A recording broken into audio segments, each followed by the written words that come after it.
FM 94, The Dark. It is that time again. It's time to get to know a band we play here on The Dark. And on the phone right now, I'm talking to the entire band. This might be the first time ever, and I've done interviews now on The Dark for the last, I think, 3+ years with bands. This might be the first time ever that I've had 4 band members, all the band members, on the phone at one time. I'm talking to the band Disciples of Babylon. This is a band that won the Rock in the Dark New Music Poll a few weeks back. I know a lot of the listeners out there, you're really digging this band. Their latest song is called Karma. And you're calling from California, so how's it in California? Is it just beautiful, or is it hotter than hell? What is it out there, guys? It's beautiful, and today it's actually a nice day, but it's been hotter than hell for the past couple of weeks. So, the big thing is for us Minnesota guys, and I'm just going to go right out on a limb, right, or not. I'm just going to go and say, do you get a chance to spend a lot of time on the beach or not? Not at all. Not at all. Where? You guys just ruined the whole thing for me. Here I'm thinking, California guys out on the beach, out on the surf, enjoying the sights of the sand and the seagulls and all that kind of stuff, No? Yeah, we're too busy trying to take over the world. Yeah. I gotcha. We're talking with Eric, Roman, Guy that is, and Chris, and they're all members of the band, of course, Disciples of Babylon. And I don't know how we're going to go about getting who is who and what is what when we're talking, but I guess I'm going to leave this question right away for whoever wants to take it over, and you can introduce yourself. How did this band all come about? What's the story behind this band? Well, the story started, actually, I had this idea. This is Eric, by the way, Eric Knight, the singer.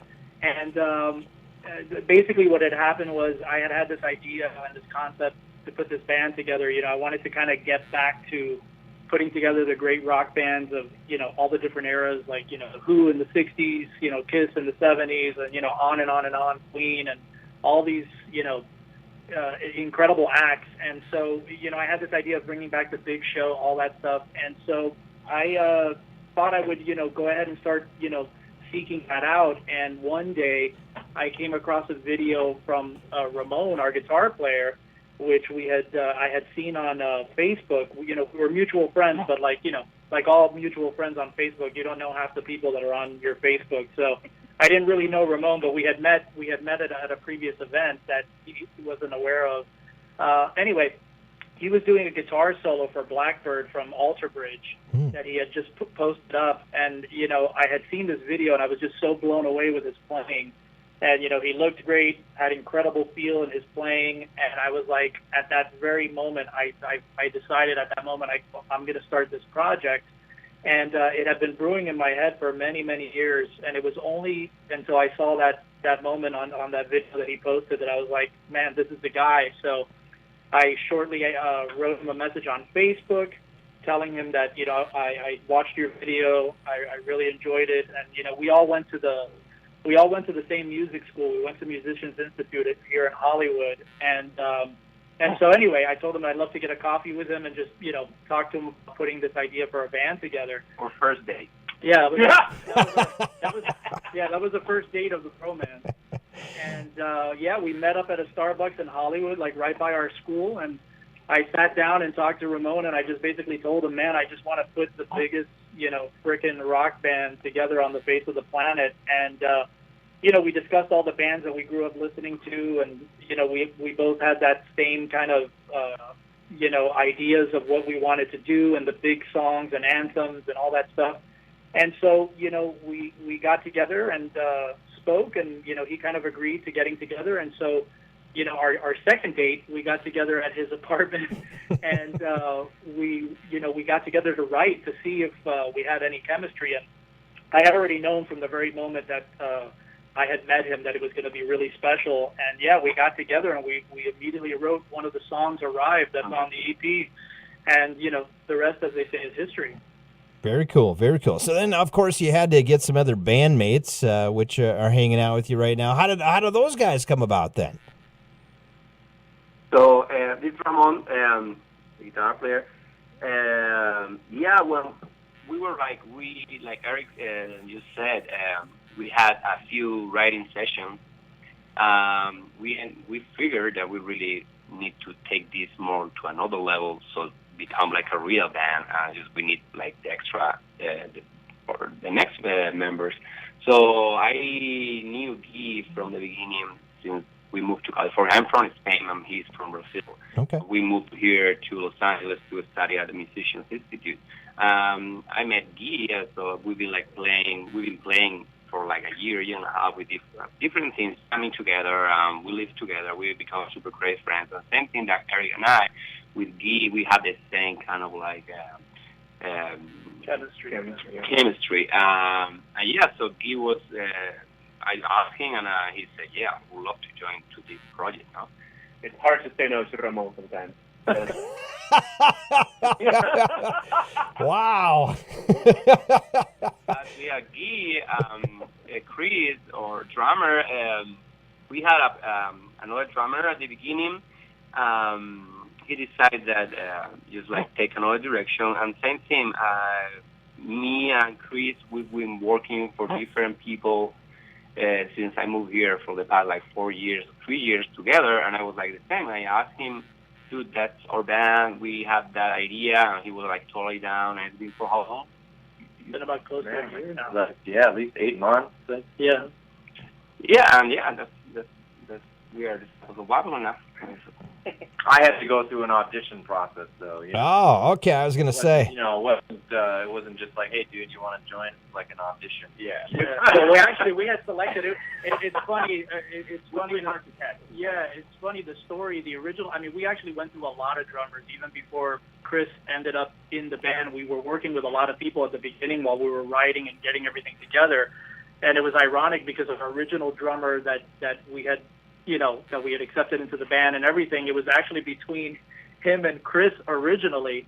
And I think, kind of like the reasons why we ended up going with them was because I know Ramon and Guy went, he also went to our school, the old drummer, the original drummer. And so it was just ironic how it ended up coming full circle when the situation happened with our original drummer. And then, Chris came back into the picture. And Chris has just been unbelievable into this project, and it's been great. Yep. Oh, awesome. We're talking with the band, the Disciples of Babylon. We're talking with Eric, Ramon, Guy, and Chris, all 4 members of the band. Let me get to the name, the Disciples of Babylon. How did you come up with the name? Who came up with the name? What's the story behind the name? This is me again, Eric. Basically the idea behind the name was I had this name for many, many years when I was contemplating putting this together. I had just been doing research and just reading stuff on Babylon and the origins and the history of, how that came to be. And, there's all these kind of like biblical references and everything. And in one of the texts that I was reading online, there was a passage in there that they were talking about the disciples, kind of like the citizens of Babylon. They expressed it in that way, Disciples of Babylon. I thought that was such a striking, cool name that I kind of like immediately jotted it down in my list of cool names of bands. And I thought that, wow, if I ever decided to move forward with the project, I thought that would be like a really great name, something that's kind of thought-provoking. We're not devil worshippers. It's not some, crazy kind of thing. It's just the irony of the name is because I believe, we're kind of living in like this modern-day Babylon that's happening right now here in America. And kind of the same things that happened with the fall of Babylon back then are kind of starting to happen in our country here now. And we're kind of in the midst of this revolution and stuff. So I thought it would kind of be a cool name, especially in the times that we're living in now. Yeah, it is very cool. It's very cool. And the cool thing, too, obviously finding out that Ramon and Guy are not even from the country here, you're kind of mixing countries together a little bit, too. So that's kind of got to be a cool thing for you guys as a whole, because everybody, I'm assuming, has many different influences coming into this band and helping create what you guys are today. Yeah, definitely. This is Guy, by the way. I'm the bass player. Yep. And I think, definitely one of the things that helped me, at least, to join the band was we have a lot of similarities when it comes to our influences, but definitely different seasonings on top of it, especially, growing up in Brazil, Ramon growing up in Spain. And I think that contributes a lot. It adds a lot to the writing part of the composing and coming up with new material of the band. Definitely different backgrounds add a lot to the table. I don't think we ever get stuck. We sometimes are stubborn with one idea and we want to finish that, but we never run out of ideas because of that background, I guess. You know, looking at the band and obviously different backgrounds coming in, what were some of the backgrounds, I guess? And I know Eric kind of mentioned already, you know, the vibe of the Who and things like that. But how about for Ramon and for Guy and for Chris? Kind of, what did you guys grow up with a little bit, and what was your backgrounds when it comes to music and listening to? Well, I mean, I grew up. My parents they always listened to a lot of like classic rock, or like Zeppelin, Deep Purple, Rolling Stone, the Beatles, and all these kind of each rock band. So that's how I grew up, you know. Of course, this is like kind of the music. I like good music. I like good songs. You know what I mean? I don't really care. I mean, I like good songs. So that's what my main thing, my main concern. You know, I'm a rock guy. Don't get me wrong, but of course, bands like right now, Alter Bridge is a huge influence to me. I really like those guys. Okay. I'm a big Metallica fan, but I don't know, yeah, all rock bands, you know. Very cool. How about for us, you guys? All right, back to Guy. I grew up listening to, of course, Brazilian music. My parents Right. would put on albums like back in the day, still vinyl, right? Mm-hmm. So they put like vinyl on our turntables. Very traditional Brazilian artists like Caetano Veloso, like Djavan, Gilberto Gil, a lot of bossa nova as well, but on the side, Brazil is hugely influenced by American music.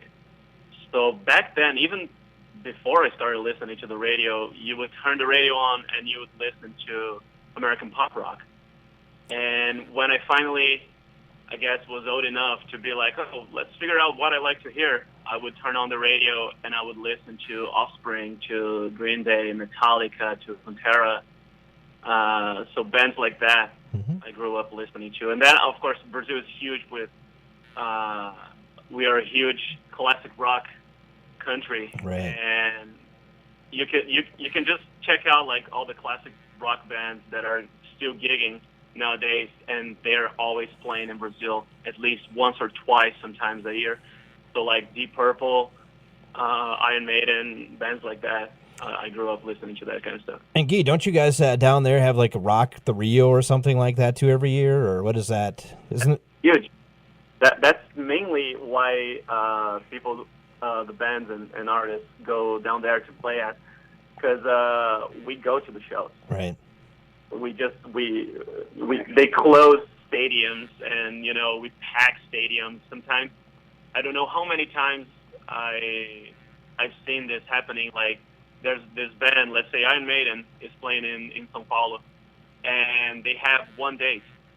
At the end, when they start selling the tickets, they figure out that they have to have two another extra dates to accommodate everybody that wants to come to the show. It's insane. And I'm assuming your country's about ready to get insane too here, because next month you're hosting the Summer Olympics too down there, right? That's right. Summer Olympics are coming up. I pray that everybody's ready for that down there. Instructor. It's gonna be good. It'll be crazy. Yeah, it's a little bit crazy with everything that's happening down in Brazil right now, politically speaking, right? Economically speaking. But I think it's a good thing. Every time that you have, corruption being brought to the spotlight, I think it's the first step to actually changing something. Cool. How about you, Chris? What did you grow up with? Obviously, since you're the fourth member that came in kind of the last bit here, you didn't get to go out on a date to Starbucks, but hey, that's okay. You're at least with the band, so that's cool. What did you grow up with? Some type of bought me Starbucks. No. I love it. Now you know what he wants after the interview today, okay? Yes, there you go. I grew up listening to more, I would say, more contemporary rock. more so than these other guys here. But some of the bands that I grew up listening to and still love are bands like Muse, Incubus, Red Hot Chili Peppers, even like Rage Against the Machine. Yes. Actually, I got it for a while. I got into some more like the screamo, Okay, yep. hardcore, I guess, type stuff. Like bands like Thrice or Under Oath are some of my favorites. Right. Aside from that, I mean, it's mostly, it's really just still like rock music. As far as my own like musical influences, I also throughout, like when I was a kid, I was in concert band, jazz band, orchestra. So. Oh yeah, all that stuff. We got you. Yeah. Hey, that's okay. That's okay. We're talking to the Disciples of Babylon. We're talking to Eric, Ramon, Guy, and Chris. Hey, let's talk about the band a little bit more and kind of the feel of the music, for that matter, kind of the tempo, kind of your pace. I mean, your latest song is called Karma. I guess give us in your words, and it doesn't have to be a big, long speech of it, but I guess kind of how do you see you guys in the rock world? How do you see yourself positioning yourself on rock radio?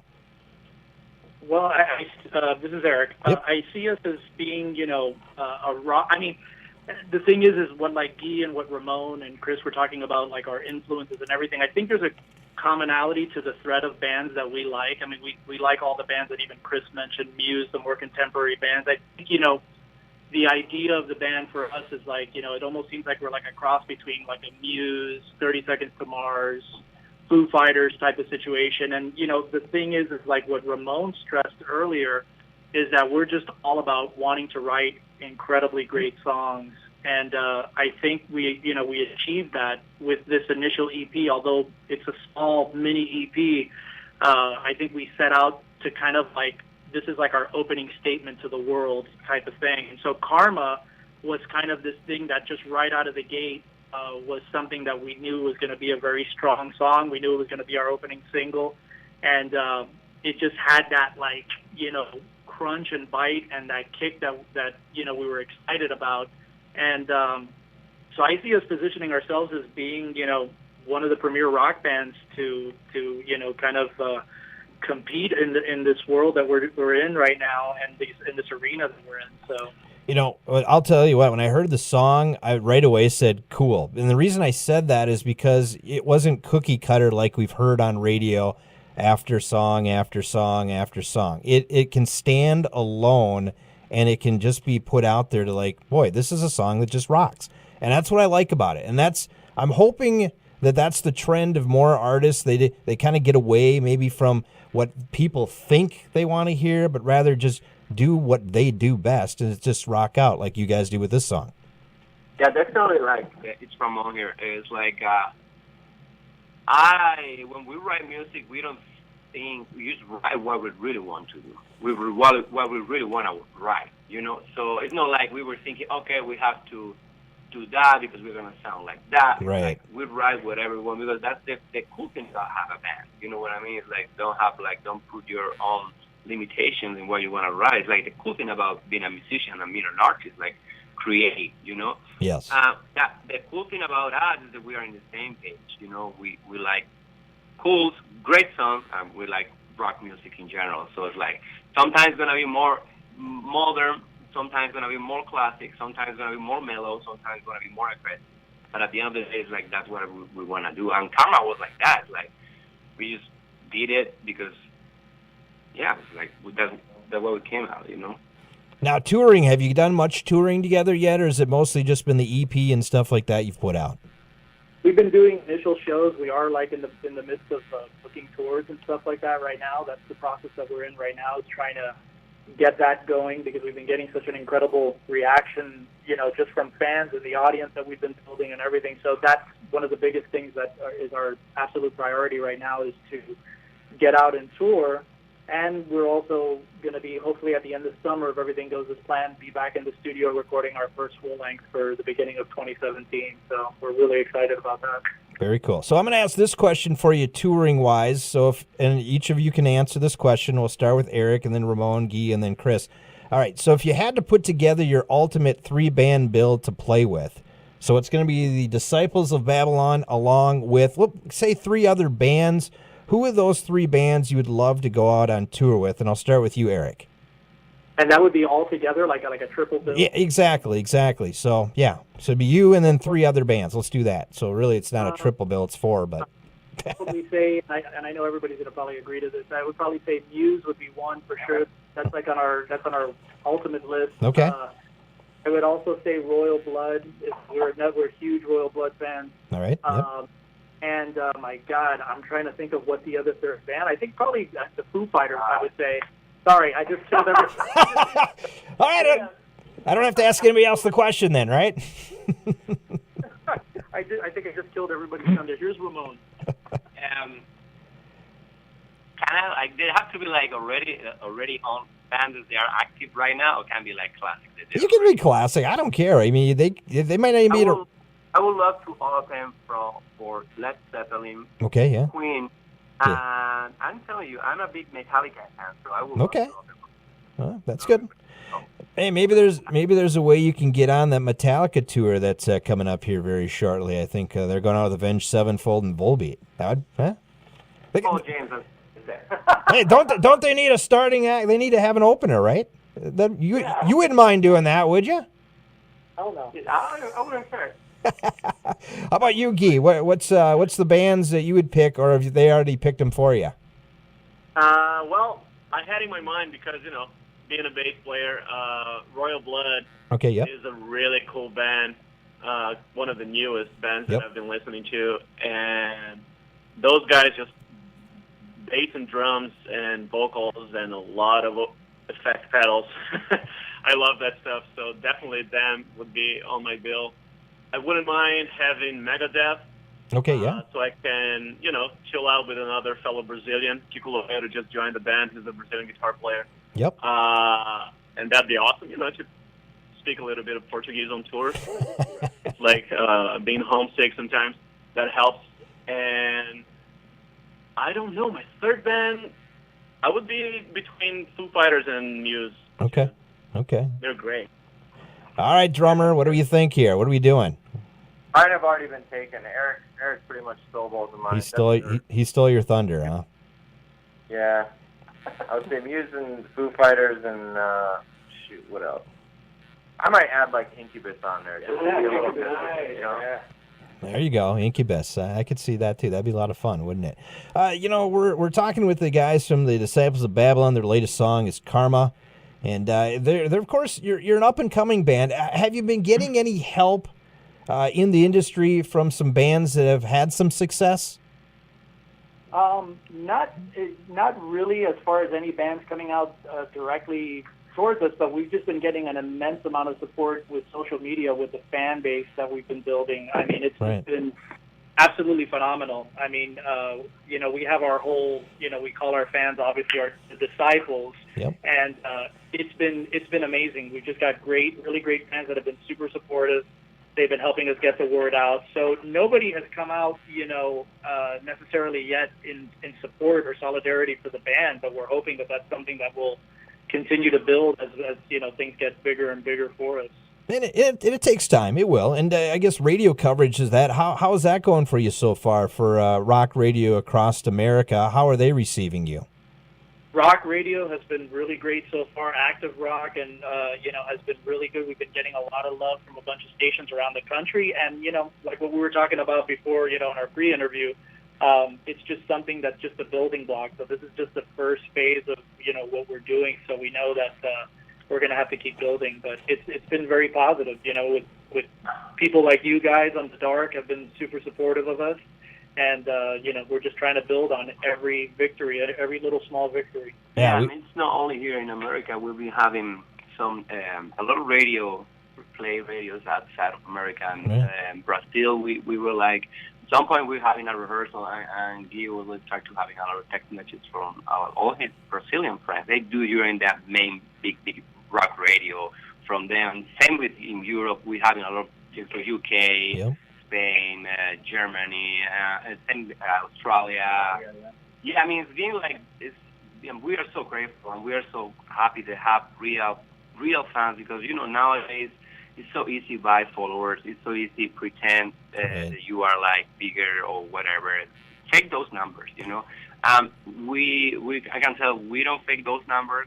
All the numbers you will see on social media, they are true, and they have the proof. People every single time writing us, interesting of the music, sending us picture. Hey, I just got your EP. Check this out. You know, me reading, listening to it already. That's so cool. That's so cool, and we are so grateful for that. You know. So there's some people over there listening to us, like, thank you, you know. You know, the cool thing is, too, is you got, you know, obviously you guys, Eric and Chris here from the U.S., and you got then Roman and Guy from Spain and also from Brazil. You can go back to your friends, tell them about your band, they can spread the word, and that is how you're going to get worldwide, nationwide, where a lot of bands don't have that. They're all from one country, and they got to really fight to get themselves out there. So in a way, you guys have a great thing going with having all the different cultures coming together. Well, yeah, we kind of call ourselves the United Nations band because, because actually I'm Spanish too, even though I was born here in the States. Okay. I'm Spanish as well too, so you got all the flags up there. That could be your gimmick then. All the flags up on stage. Yeah, so like the band is trilingual. You know, we speak English, Spanish, and Portuguese, so we're obviously using that to our advantage. And the Spanish are such huge rock and hard rock and metal fans. Oh, yeah. Brazil are just so all of Latin America, South America, Europe. So we kind of are really using that to our advantage. You know, even the interviews that we conduct or the messages that we do for our fans, we do them in all three languages. So yeah, we're really thinking of this band as a global band. Very cool. We're talking to the Disciples of Babylon. I know we got to get going here very shortly. We're talking to Eric, Roman, Guy, and Chris. This is my last question for all of you, and then I got one last final question for Eric. But, all right, you're going to put your thinking caps on, everybody, now, right? And I'm going to go in reverse order since we're going to go Chris first with the answer, then we'll go Guy, Roman, and then Eric last. So here we go. The question is... All right, so you don't have a lot of songs out there yet, but when you do get a bunch of songs, what artist, and it can be any artist anywhere, would you like to cover one of your songs? So what artist out there, any genre too, would you like to cover a Disciples of Babylon song? Justin Bieber. And that's Chris, right? You said Justin Bieber. Okay. I would just like to see him try, that's all. I just want to see him try. What do you mean?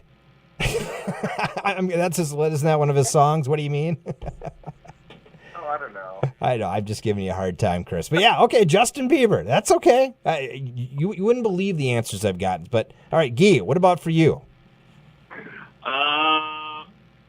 I would love, just because he did a full Taylor Swift album, I would love to see Ryan Adams do a take on our songs.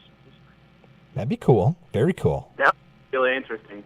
Yes, it would be. And I like asking this question because, all the pop songs get redone by rock guys, but no pop artist ever does a rock song. You ever notice that? Yeah. That's true, yeah. I mean, I like Ramon. I'm thinking about that pop thing. I would love to Pink Pink? sing one of our songs. Okay. She's a rocker, so she will kill it for sure. Yeah, that'd be awesome. The other thing of it too, and look at it on a marketing side, if you could get one of those people to do your song, think how much you would blow up because of that. Yeah, that would be great. It's just a marketing tool for you guys. How about for you, Eric? For me, unfortunately, he's no longer with us, but I would have loved Prince. Oh, One of yes. his songs.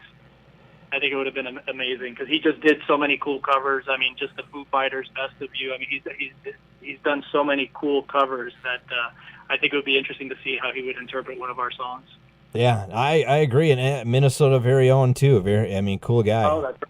Very cool. I mean, unfortunately, I never get a chance to meet him. I think I lived about a mile away from him. But, I mean, it was just one of those things where, just a cool, downright, just great guy and just unbelievable talent. And I got to play twice a couple of times. Did ya? Wow. Yeah, he was.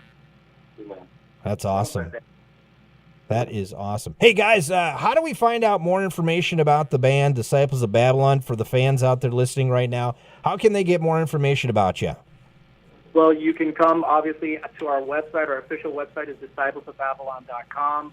You can find us on Twitter at twitter.com/disciples of baby, like a little baby. You can find us on Facebook, facebook.com/Babylon Band Official, and on YouTube as well, too, youtube.com/The Disciple of Babylon. Instagram. And Instagram. Wow, sorry about Instagram. That would be also Disciples of Babylon. That's crazy. There's so many damn social medias I can't even know. Back in the day, all you had to remember is your phone number.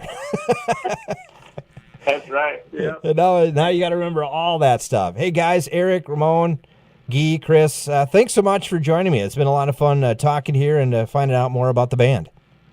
Thanks, man. Thank you. And thank you guys out there for all the support. Thank you very much. All right, we're going to play your latest song, Karma. Does that sound all right? Yeah.